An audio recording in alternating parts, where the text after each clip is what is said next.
bisa dikatakan bahwasanya Islam itu tidak bisa dinamakan Islam atau Islam tidak utuh tanpa adanya zakat. Bagi mereka yang mau tinggal di negara Muslim dan dengan dengan tenang dan aman, ya mereka harus membayar pajak setiap tahunnya. Misalnya hari ini Mas Samsul kulaan motor, misalnya mulai usaha, saya niatkan dagang kulaan motor, dan kulaannya Mas Samsul ini nilainya motornya itu semua dagangnya itu sampai tadi nisabnya tadi. Mas Samsul ketika mulai usaha itu sudah mencapai nisab. Kalau nggak mencapai nisab, belum mencapai nisab, maka nggak dihitung, Mas.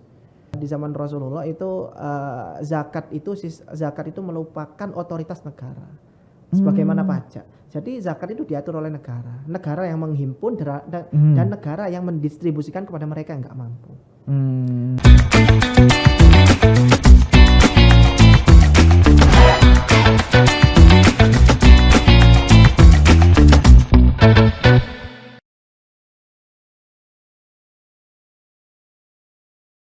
Assalamualaikum warahmatullahi wabarakatuh. Halo Tribuners, selamat bergabung kembali di program podcast Cakap Sana Cakap Sini Harian Surya dan Tribun Jatim Network spesial bulan Ramadan. Oke, rasanya terhormat sekali saat ini di hadapan saya Samir selaku pembawa acara, Ustadz Ahmad Anas dari Universitas Muhammadiyah Surabaya. Ya, betul. Di sini kita akan membahas soal zakat ya, di mana zakat ini merupakan rukun iman yang rukun Islam yang ketiga, dan pasti kita akan jalan itu di bulan Ramadan.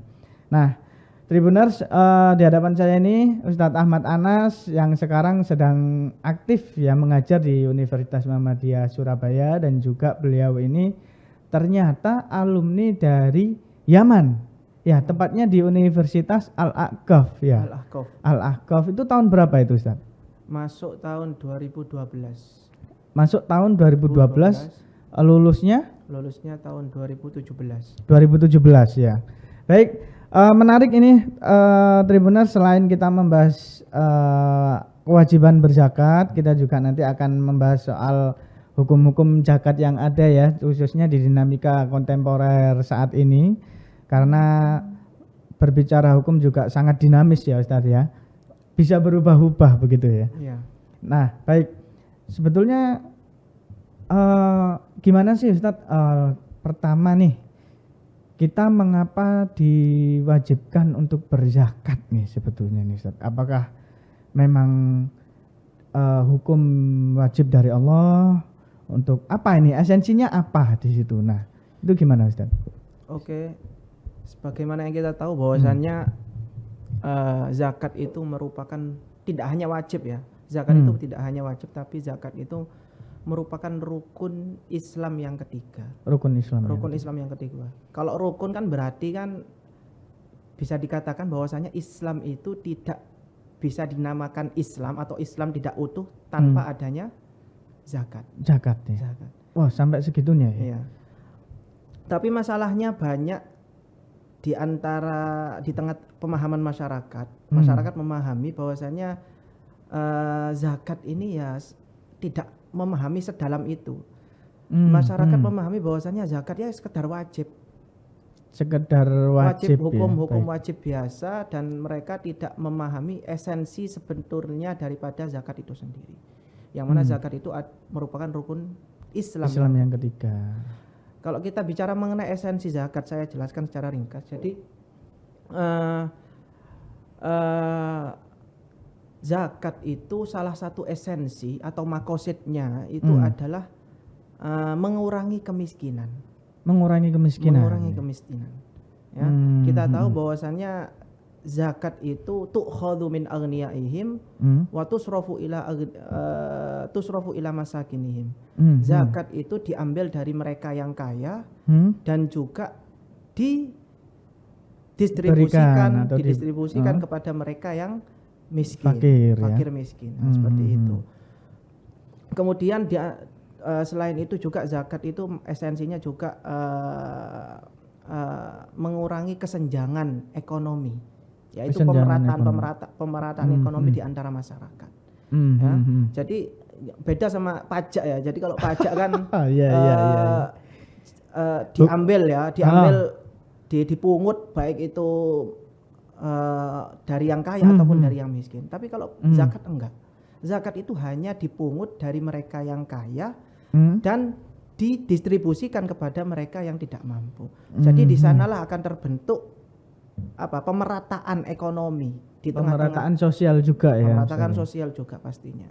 Baik. Nah, berarti secara tidak langsung bahwasanya hukum zakat ini wajib karena terlihat dari manfaatnya itu tadi ya, Ustaz ya. Nah, ini saya juga pernah mendengar nih bahwasanya benarkah yang melek zakat ini bisa membuat kesejahteraan umat dan ekonomi? Artinya ya seperti dikatakan Ustaz Anas tadi bahwasanya bila kita menyadari tidak hanya menjalankan hukum wajib berzakat itu, tapi juga bisa membantu negara juga ini berarti.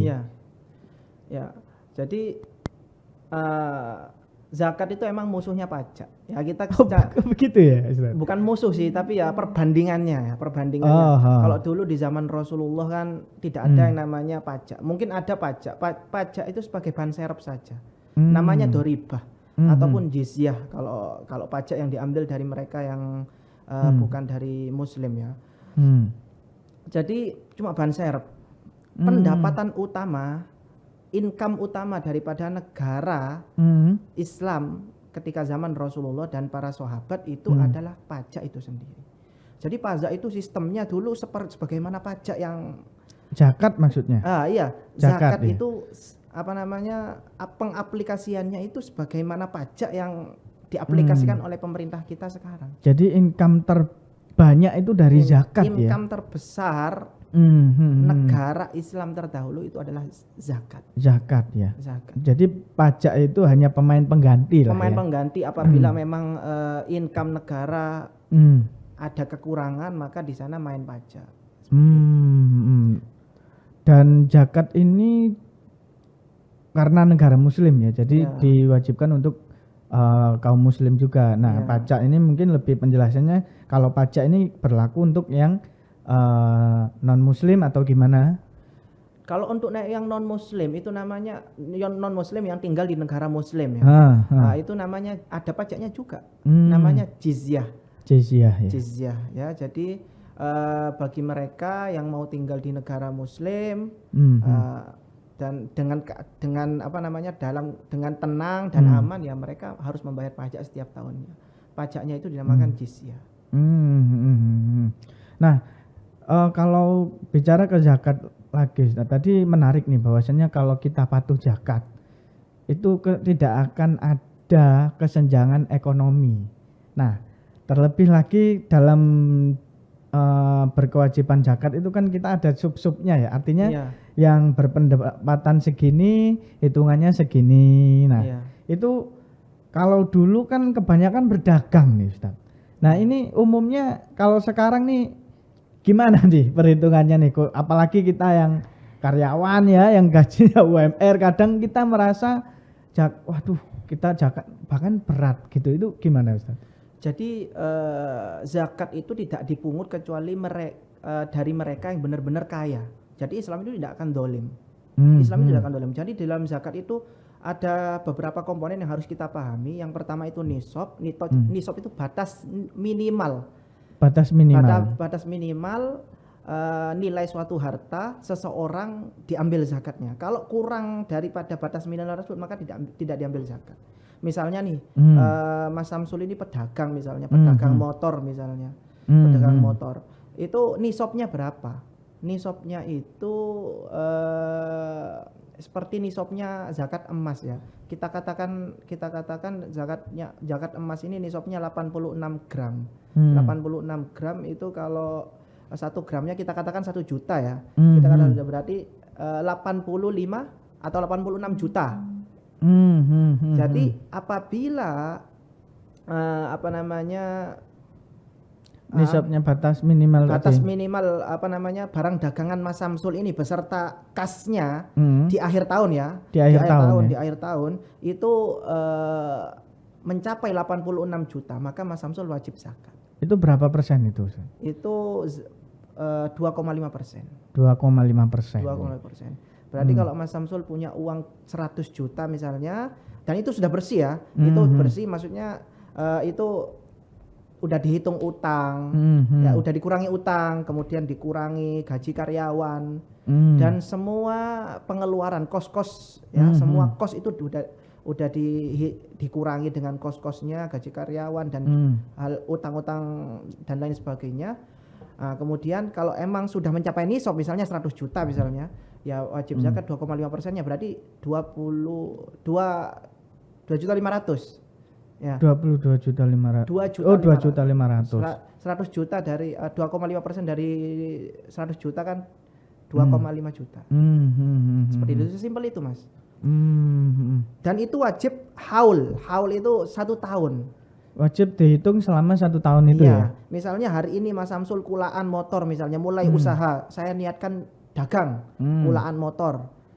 Dan kulaannya Mas Samsul ini nilainya motornya itu semua dagangnya itu sampai tadi nisabnya tadi. Mas Samsul ketika mulai usaha itu sudah mencapai nisab. Kalau nggak mencapai nisab, belum mencapai nisab, maka nggak dihitung Mas. Jadi nggak berzakat nih saya. Iya, belum dimulai itu kan, hitungannya kan 1 tahun. Oh iya. Ya, Mas Samsul sekarang kulaan, ya, kulaan sepeda motor dan nilai semua barang dagangan Mas Samsul itu misalnya udah mencapai 200 juta misalnya. Otomatis kan udah melewati nisab. Nisabnya kan kita katakan tadi permisalannya 85-86 juta. Itu apakah dipukul rata setiap pedagang yang penghasilannya nih? Iya. Penghasilannya 100 juta, apakah juga 2,5%? Iya, pokoknya 25%. 2,5% itu. 2,5% dari nilai barang dagangan dan juga kasnya. Itu kas bersih ya. Ya, barang dagangan bersih dan juga kas bersih. Dalam artian tadi sebagaimana yang saya katakan dikurangi kos-kos yang lain, gaji karyawan dan yang lainnya.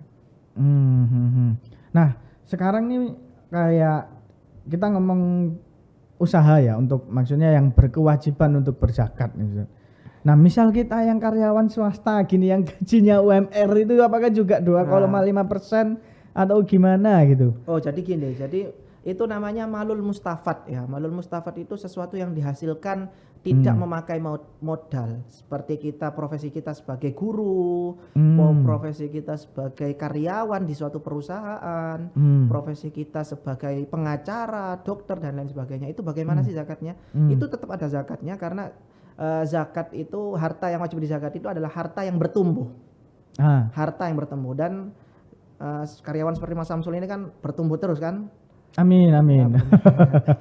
Ya, jadi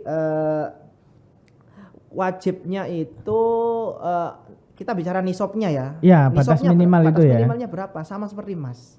Berapa itu? 86 juta, 87, 86 juta sampai 90 juta. Waduh, banyak sekali itu. Iya makanya. Jadi Islam itu saya ulangi lagi, Islam itu tidak mau zalim.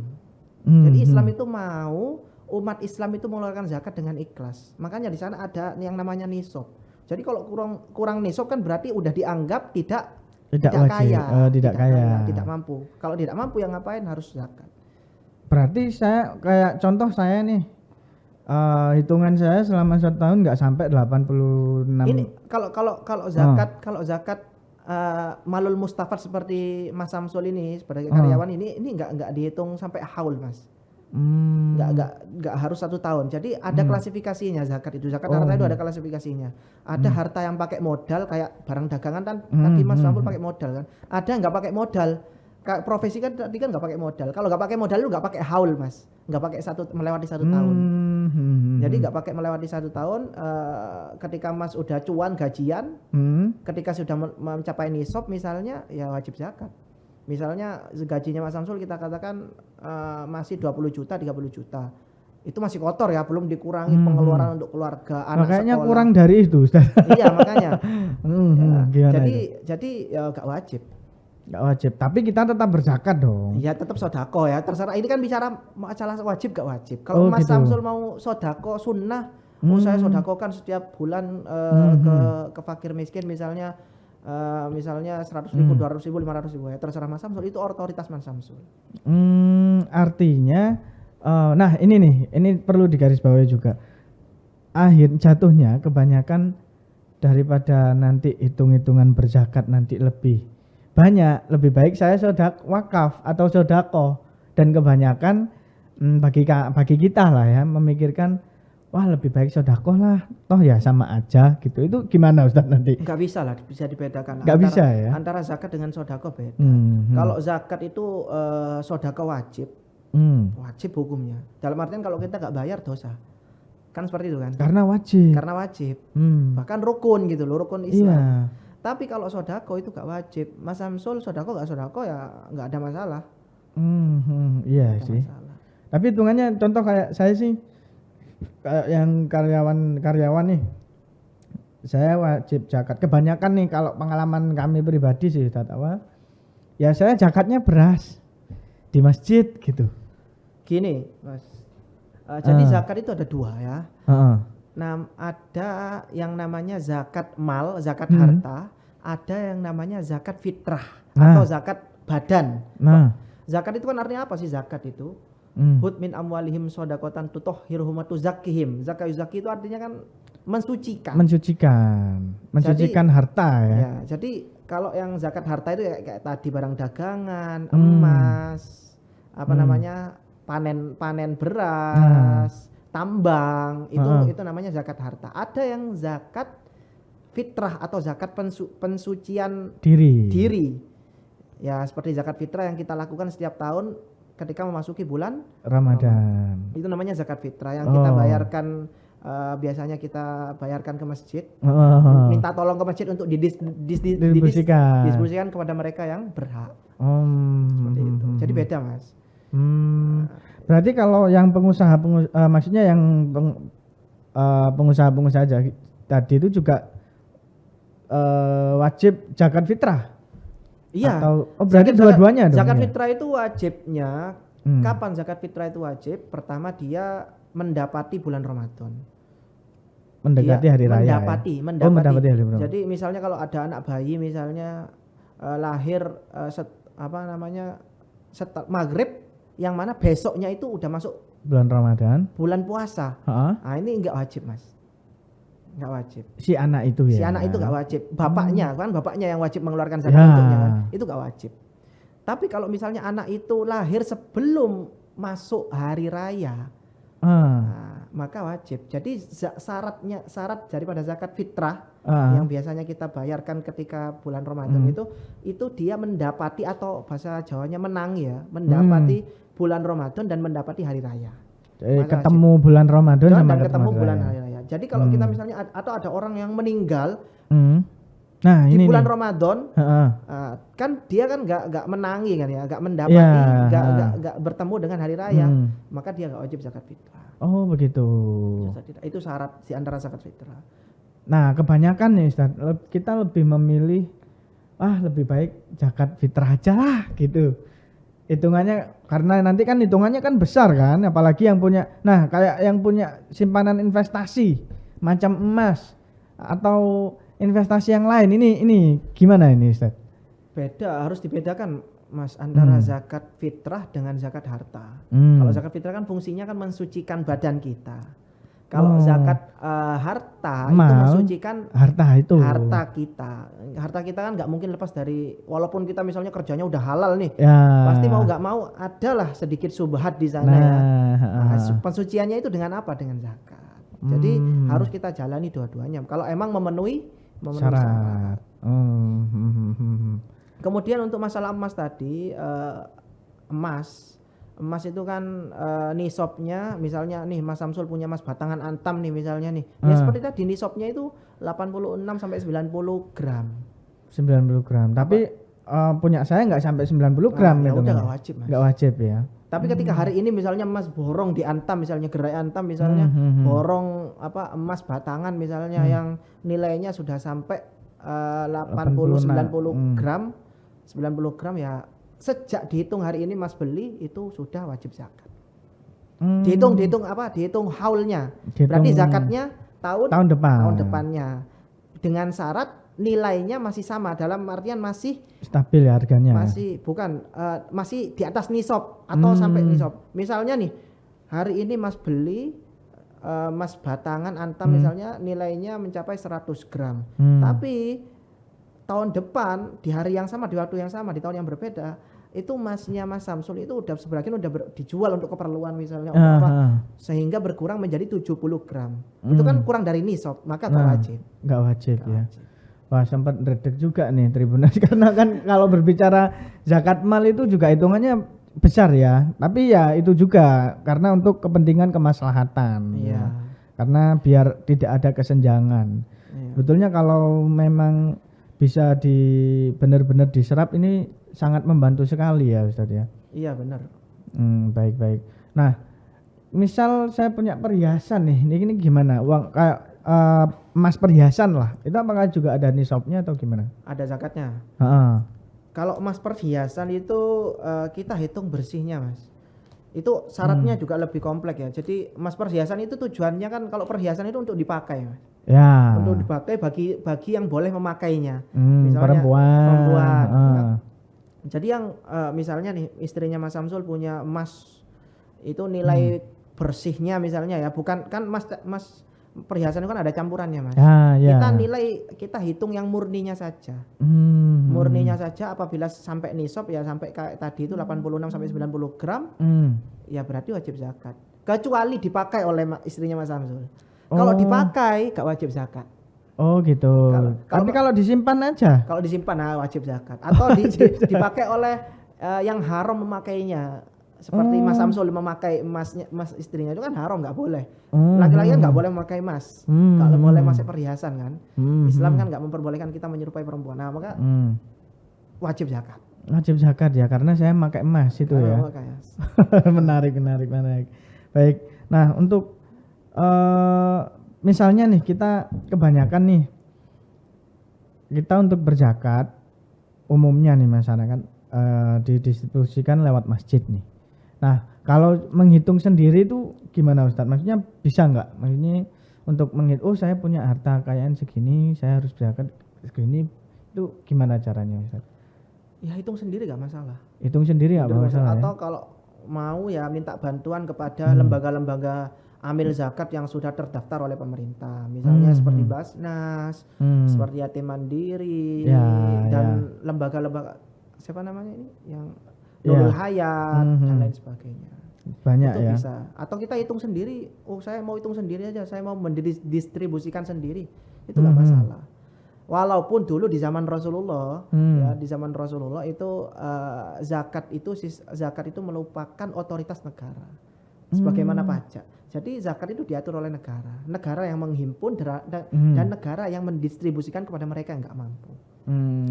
Ya, tidak hanya kepada fakir miskin Mas, tapi kepada infrastruktur pembangunan itu pakai uang zakat semua. Jadi yang penerima zakat itu kan tidak hanya fakir miskin Mas. Tapi innamas shadaqatu lil fuqara wal masakin wal amilina 'alaiha wal mu'allafati qulubuhum. Terus wal gharimin 'alaiha wa fi sabilillah wa ibnis sabil kalau kamakol ya kalau ada ayatnya yang salah Allah alam. Jadi wa fi sabilillah wa ibnis sabil ya. Ibnis sabil itu kan orang yang di sini yang menunjukkan kemaslahatan. Kemaslahatan bagi mereka yang dalam perjalanan. Di sana masuk infrastruktur Mas. Jadi pemerintah itu bisa mengelola harta zakat itu untuk pembangunan infrastruktur. Wah, lebih mulia ya padahal ya. Iya, karena fungsinya zakat sebagaimana yang saya katakan itu sangat besar sekali. Gak mungkin kan Mas zakat itu dijadikan rukun Islam yang ketiga kalau fungsinya itu gak besar. Daripada dikorupsi ya. Iya. Tapi di sini poinnya itu ya Ustadz ya. Artinya bahwasanya benang merahnya nih kenapa sih kita harus berzakat? Itu Ustadz. Gimana menurut Ustadz tadi? Yang pertama kalau kita dari sisi religiusnya ya, dari segi kita jelas akan mendapatkan pahala. Mensucikan harta kita, mensucikan diri kita. Hud min anwalihim shadaqatan tutahhiruhum wa tuzakkihim biha. Yang mana dengan kita bersedekah zakat ini itu bisa mensucikan diri kita dan juga harta kita. Itu pahala atau kemaslahatan yang bersifat ukhrawiyah, yang bersifat akhirat ya. Adapun esensi yang bersifat duniawi itu ya seperti itu, mengurangi kemiskinan. kemudian pemerataan ekonomi di antara masyarakat. Karena zakat itu sebagaimana yang saya katakan tadi itu tidak semua orang wajib bayar zakat, Dim. Jadi mereka yang benar-benar layak dan kaya itu yang wajib membayar pajak. Adapun yang miskin berhak menerima zakat. Jadi di sana itu kesenjangan ekonomi itu akan berkurang sekurang-kurangnya. Kita tahu kan Mas, kalau di Indonesia itu kan kesenjangan ekonominya sangat luar biasa ya. Jadi kalau kita baca data itu kan 10% orang kaya, orang terkaya di negeri kita Indonesia itu menguasai 75% kekayaan, semua kekayaan di Indonesia. Wow. Jadi kalau kita bicara GDP, GDP itu gross domestic bruto ya. Istilahnya kekayaan Indonesia lah ya. Pendapat kekayaan Indonesia itu kan sekitar 19 triliun. 19 triliun. Itu 75%-nya dikuasai oleh orang kaya. Sisanya kita Mas 25%-nya. Bayangkan kalau semua 75% itu berzakat semua ya, maksudnya melek zakat insya Allah akan sejahtera lah. Sejahtera ya. Pemerataan itu tidak ada kesenjangan. Coba bandingkan antara saya saja dengan Hartono bersaudara pemilik BCA, orang terkaya di Indonesia. Hartanya sudah 500 triliunan. Iya. Kesenjangannya sangat luar biasa sekali. Baik kalau gitu. Terima kasih Ustadz atas waktunya dan terima kasih Tribuners yang sudah bergabung dan semoga pembahasan kita kali ini bisa bermanfaat khususnya untuk kita yang muslim ya. Dalam menyambut bulan suci Ramadan jangan lupa berzakat. Itu saja. Terima kasih Tribuners dan Assalamualaikum warahmatullahi wabarakatuh. Waalaikumsalam.